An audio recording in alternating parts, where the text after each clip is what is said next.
You can get favorable terms from certain lenders, for example. You can get more capital from your potential investors, for example, if you have those deeper relationships. Welcome to the Immigrant Doctor Podcast, a podcast for financially focused immigrant physicians and other medical professionals looking to learn investing in the U.S. market and achieving financial freedom. Join Avishkar, the Immigrant Doctor, as he talks to high achievers and go-getters who unravel their journeys, hardships, and successes, helping you to get your financial freedom. To learn more, go to theimmigrantdoctor.com. Hi everyone, welcome to this episode of the Immigrant Doctor Podcast. I want to talk about how to get started in real estate today. And the reason why I wanted to do this episode was because I have had multiple people reach out to me and, they've been very motivated about getting started in this. They kind of have some idea, but they don't really quite understand where to begin.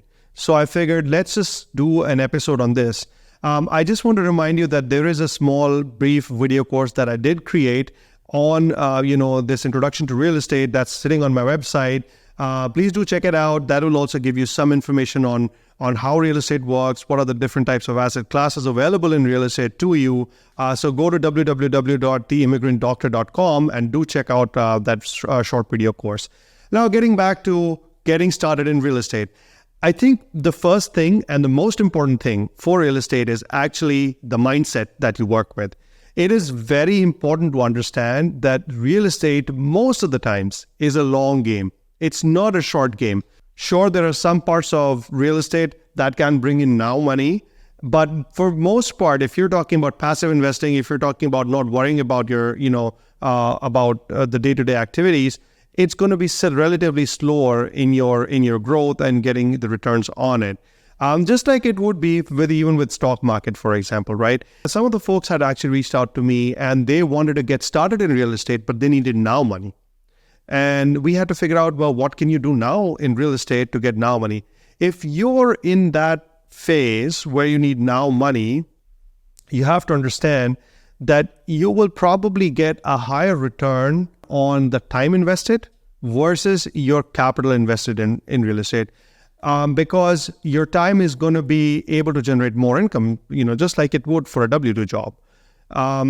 So for that, for example, somebody's wanted to completely quit their job and they want to get into real estate, I would say probably getting into something like wholesaling. If you have no money, no reserves to tide over that lag phase that comes with real estate, would probably be a good option to begin with, right? Because essentially, you act as a middleman. So say somebody wants to sell a property, you go to talk to them, you get in a contract with them, and you have a prospective buyer lined up. You sell it to the buyer on a commission, so that that's how you get now money. So that's the barrier to entry into wholesaling is fairly low. There's no license or anything required for it. You can get started fairly quickly in it, and also the ongoing costs are fairly low. But say, for example, you have a good job or, you're a physician, you have a great W-2 or you're a business owner and you have a great job or a great source of income and you're just looking to park your money somewhere, right? But you're very excited about real estate. Well, then the question is, do you want to be active in real estate or do you want to invest passively in real estate, right?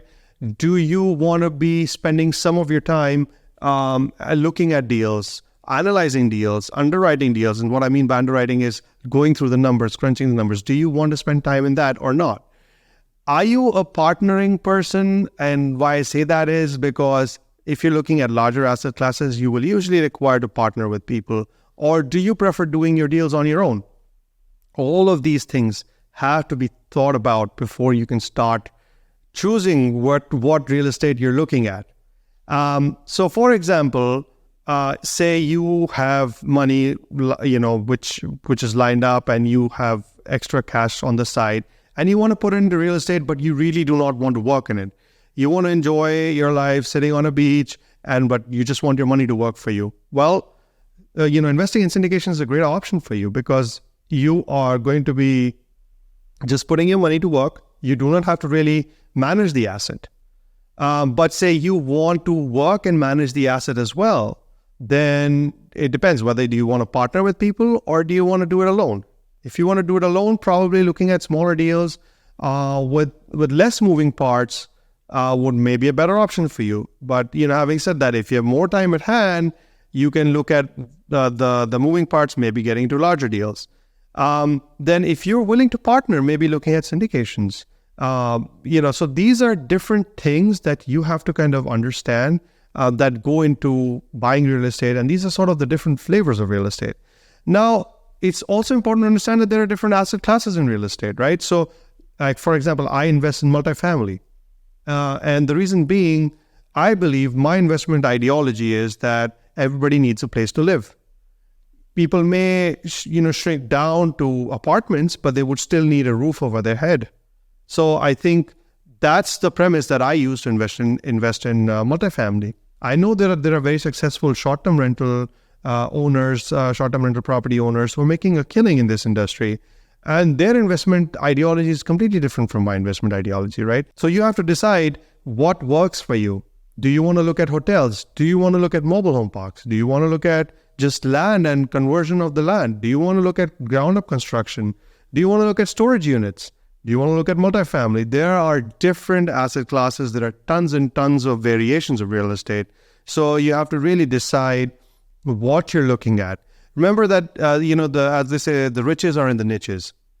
So really niching down on your asset class is going to be very, very helpful, because there are experts in each asset class who can help you and who can guide you in that particular asset class.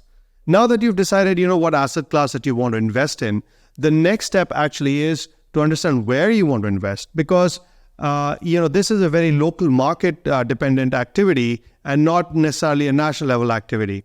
So it's gonna vary from one area versus the other, depending on the economic factors in those areas, right? So you have to decide what market you're looking at and what's causing you to make those decisions.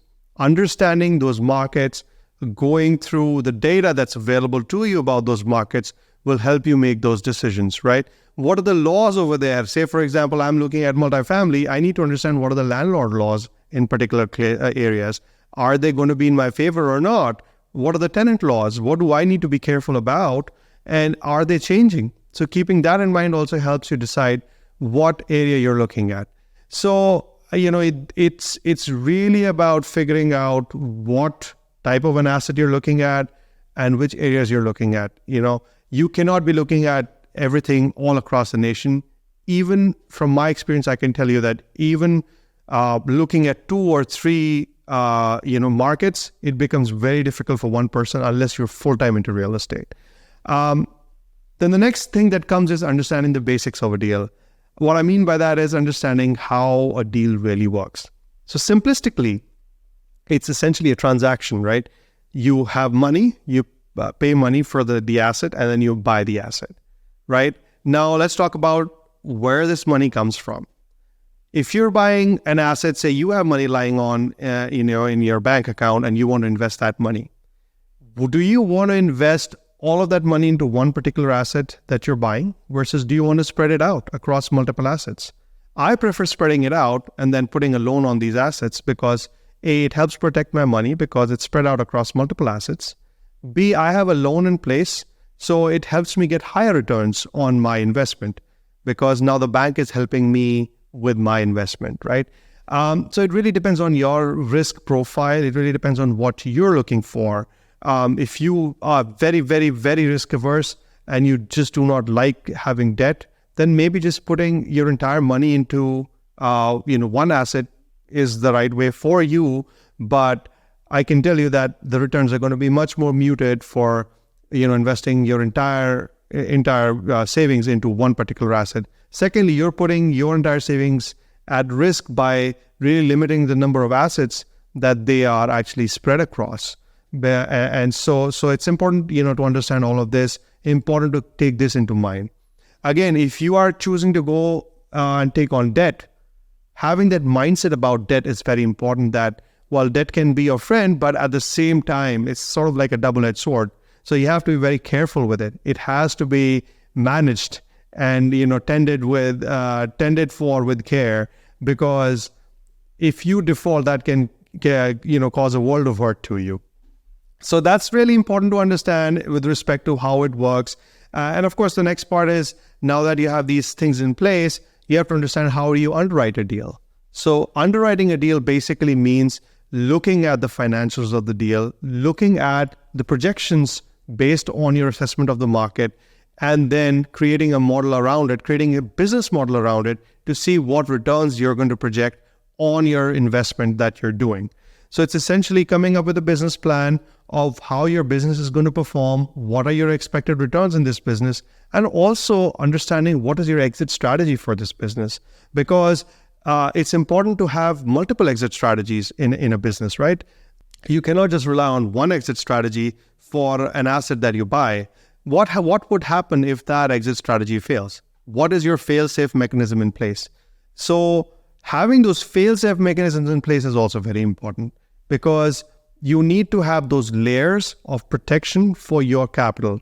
Next, I want to touch upon the importance of networking in real estate.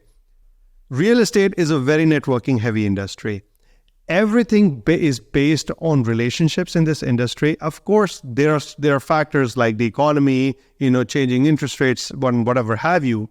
But even with those, and I can tell you this for a fact because I've seen this happen, you can get favorable terms from certain lenders, for example. You can get more capital from your potential investors, for example, if you have those deeper relationships. And you can actually get deals off market, which I have gotten because of the relationships. So my deals, for example, two of my deals never actually hit the market. They were never advertised. My broker just called me and said, "Hey, do you want to get into this deal?" And we were actually on a contract within 5 minutes. So having that network is key in real estate. It's very different from stock market, where you don't necessarily need to have that network, but here it is very, very important. I want to touch upon mentorship and the importance of mentorship and paying for these courses. When I started out initially, I came across a bunch of courses and they were fairly expensive, and I never understood the true value of these courses. I have been very fortunate to have very good mentors, and I have actually spent a lot of money on mentorship and these courses. But the first time I spent the money, I quickly realized the value of it. Firstly, it's very directed. Say you have a mentor or you're joining a course, it's very directed and catering to your niche of real estate that you're focusing on, right? So you're going to get your questions answered. You're talking to an expert who's focused on your niche. Secondly, you have an access to like-minded people who have probably gone through that course in the past, or have gone through those cycles in the past, and they understand some of the challenges that you may face. So say you face some challenge, you talk to your mentor or you talk to that community you're a part of, you can get those answers fairly quickly, because more likely than not, you will find people in that group who have already faced those challenges. So having that network, having that mentorship is also fairly important in real estate. And you never know, once you start scaling up, your mentors may become your partners in the future in your deals that you do. So I think personally, paying for these mentorships does have its value. But having said that, there is definitely something to be said about the quality of mentors that you get. And there's something to be said about their experience. So I would not go with somebody who doesn't have experience or whose team doesn't have experience in doing real estate, and they've just done 1 or 2 deals and they have started a mentorship program. I would go with somebody who is much more experienced, much more seasoned. And, at the end of the day, the reason why they charge that much money is because that's the value of their time. So make sure that you find quality mentors and get quality education. But having said that, if you do not want to pay the money or you don't want to spend that much money right at the outset, I would say going to these books that are available online, going to Amazon, or going to any of these bigger pockets, for example, getting books from there is a great way to start, because these books are really packed with knowledge. I have gone through a lot of books myself, and they are really packed with a lot of good quality information, which can really give you some solid foundation on how to assess real estate, again, depending on whatever type of real estate you're looking at. All right, so you have gone through some books, you have gone through the change in your mindset about looking at this as a business, You have understood that it's a long game. You have understood that there are going to be ups and downs in this industry, and in your business particularly. You've understood that it's a lot of times will require debt, and you've kind of become comfortable with it.